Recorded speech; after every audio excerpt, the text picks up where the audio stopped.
మనసులో గ్రహింపే కాకుండా క్రియలో మార్పు రావాలి. ఈ మార్గంలో నడుస్తున్నాను, ఇది నేను ఎక్కడికి వెళ్ళాలనుకుంటున్నాను అక్కడ తీసుకెళ్ళదు అని గ్రహింపు వచ్చిన వెంటనే తిరిగి వేరే మార్గంలో వెళ్ళడమే మారు మనస్సు. దేవుని రాజ్యం గురించి బోధిస్తూ మొట్టమొదట ఏమన్నాడు? పశ్చాత్తాపము పొంది నమ్ముడి అన్నాడు. Repent and believe.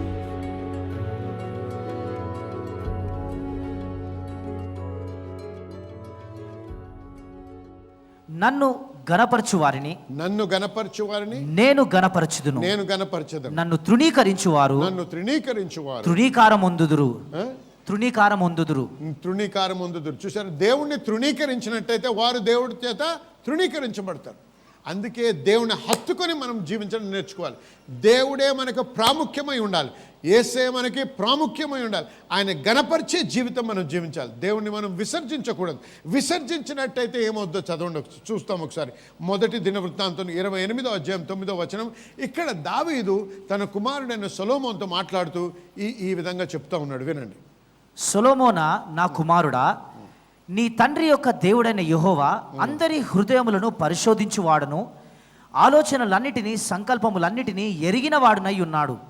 నీవు ఆయనను తెలుసుకొని హృదయపూర్వకముగాను మనఃపూర్వకముగాను ఆయనను సేవించుము. ఆయనను వెతికిన ఎడల ఆయన నీకు ప్రత్యక్షమగును. నీవు ఆయనను విసర్జించిన ఎడల ఆయన నిన్ను నిత్యముగా త్రోసివేయును. చూస్తారా, ఆయన విసర్జించిన ఎడల ఆయన నిత్యముగా నిన్ను త్రోసివేయు. కాబట్టి యేసయ్యని, దేవుణ్ణి మీరు విసర్జించకండి. ఆయన హత్తుకొని ఆయన వెంబడించి ఆయన వెతకడం నేర్చుకోవాలి. మరి యెషయా గ్రంథము 1వ అధ్యాయం 28వ వచనం చూడండి ఒకసారి.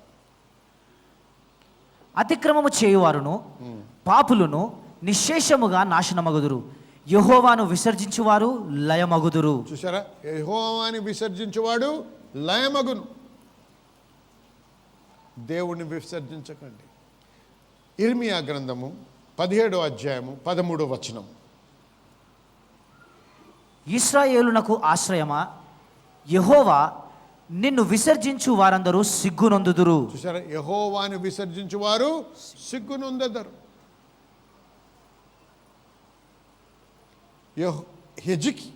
హెజ్కియా రాజు ఇది గమనించాడు. ఈ యొక్క స్థితికి వచ్చాడు, ఈ గమనించే స్థితికి. ఇవన్నీ చేయుట ద్వారానే వలననే మేము మా రాజ్యము ఈ స్థితిలో ఉందనే గ్రహింపుకి వచ్చాడు. ఈ గ్రహింపు అనేది చాలా ప్రాముఖ్యమైనది. ఏమంటున్నాడు? ఇవన్నీ చేశారు కాబట్టి 8వ వచనంలో ఏమంటాడు?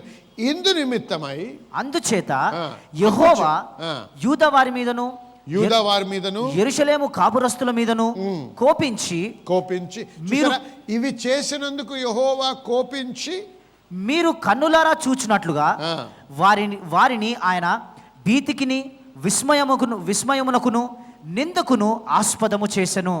ఇంకా కాబట్టి మన తండ్రులు కత్తివాత పడిరి, మన కుమారులను కుమార్తెలను భార్యలను చెరలోనికి కొనపోబడిరి. చూసారా, ఇంత చెడు మనకు జరగడానికి కారణము ఇది అని గ్రహించే స్థితికి వచ్చాడు. మార్పు మన జీవితంలో రావాలంటే మార్పుకు ముందు గ్రహింపు అవసరం. గ్రహింపు లేకపోతే మనిషి మారడు. ఇదిగో ఇదంతా చేస్తున్నందుకు, ఇదంతా చేసినందుకు ఈ స్థితిలో ఇది మారాలంటే నేను మార్పు పొందాలి అనే గ్రహింపుకు రావాలి.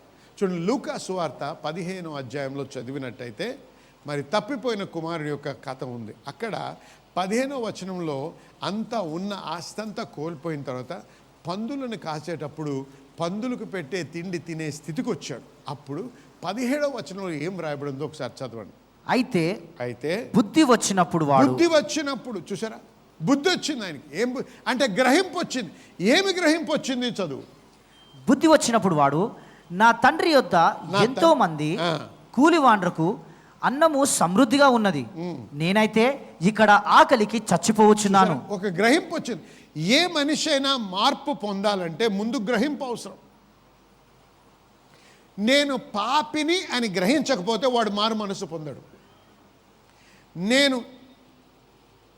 నేను అనారోగ్యంలో ఉన్నాను అని గ్రహింపు రాకపోతే ఆరోగ్యం పట్ల తిరగడు మనిషి.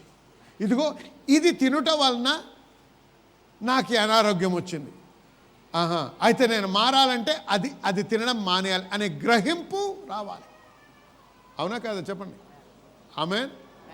సాధారణంగా ఏమంటారు, హై బ్లడ్ ప్రెషర్ ఉంటే ఉప్పు ఎక్కువ తింటున్నావు కాబట్టి నీకు వచ్చింది అంటారు, లేకపోతే ఉప్పు మానేయాలి అంటారు.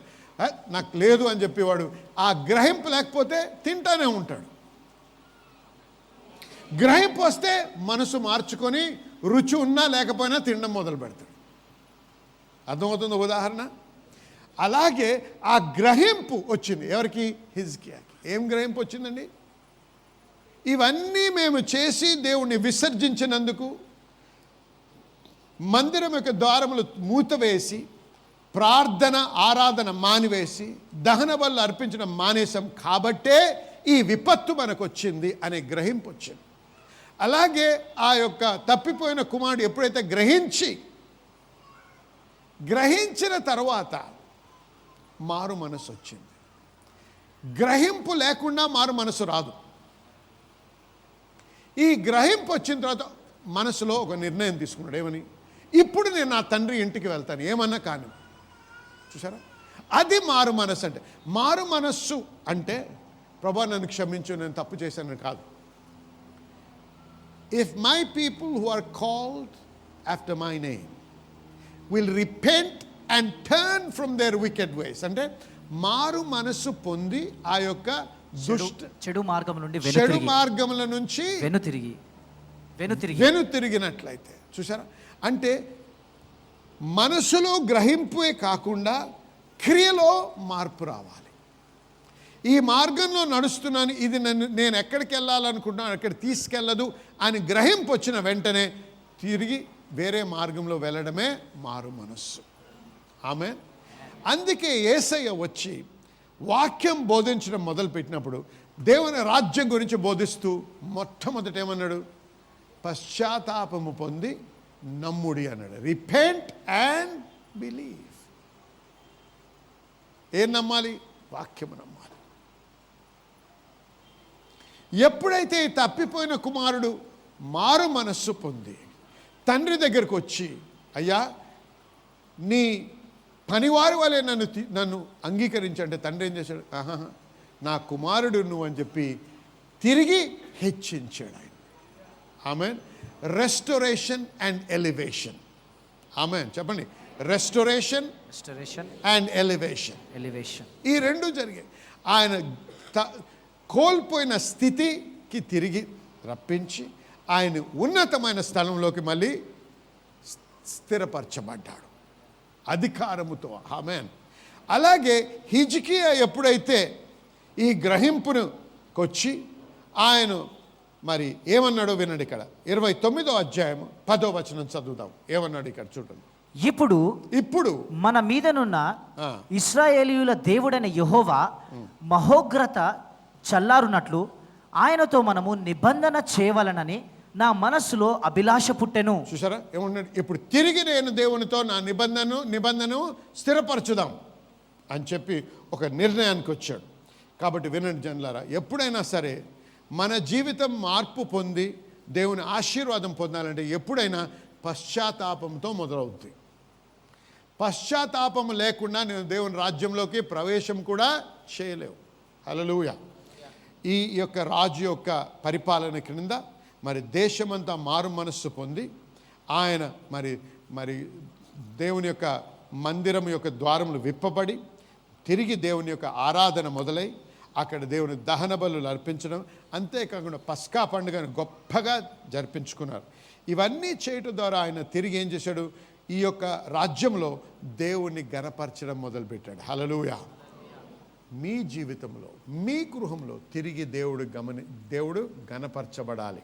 ఎప్పుడైతే మీ విధంగా చేయగలరో అప్పుడు దేవుని ఆశీర్వాదం మీరు గమనించగలరు. ఇప్పుడు చూడండి 31వ అధ్యాయం 20-21 వచనాలు చూసుకుందాం.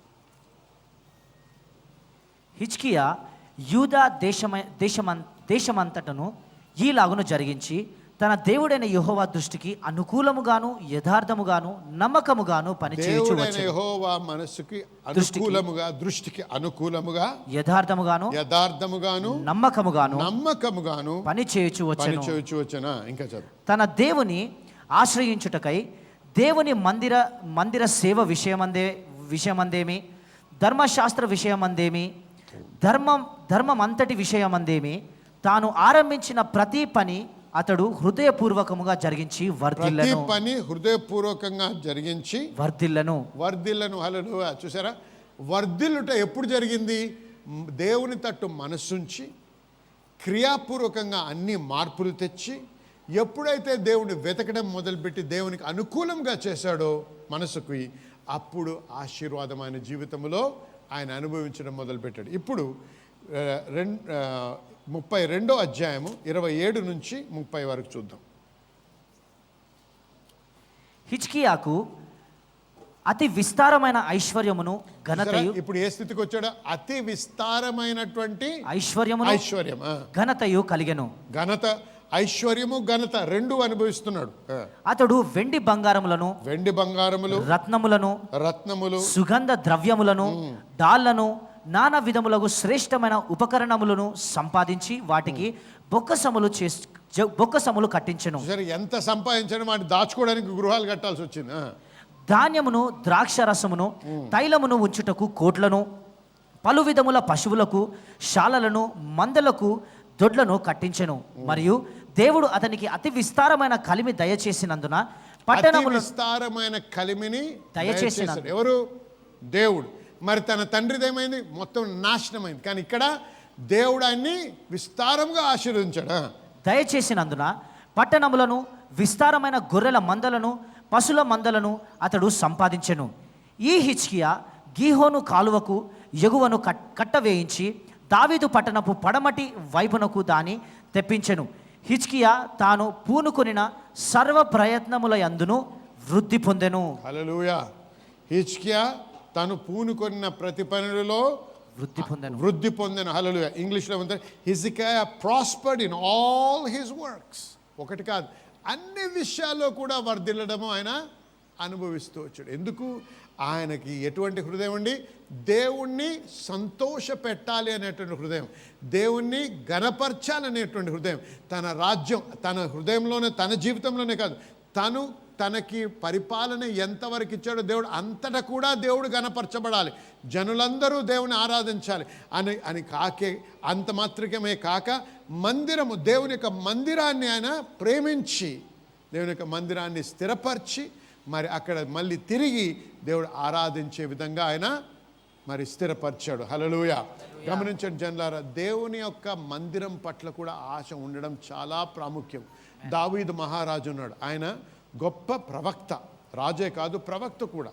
మరి ఆయన గృహానికి, ఆయన యొక్క భవనానికి మరి ప్రవక్తలు వచ్చి ప్రవచించేటువంటి వారు. ఆయనను ఆయన ఏమన్నాడు? దేవుని యొక్క సన్నిధి ఆయన ఇంట్లో ఉన్నా, దేవుని యొక్క సన్నిధి ఆయన పరిపాలించే భవనంలో ఉన్నా, ఆయన ఎప్పుడు నా హృదయం దేని కొరకు ఆశిస్తుందనేవాడు? దేవుని యొక్క గృహం. అందుకే ఈ గృహాన్ని మీరు ప్రేమించాలి.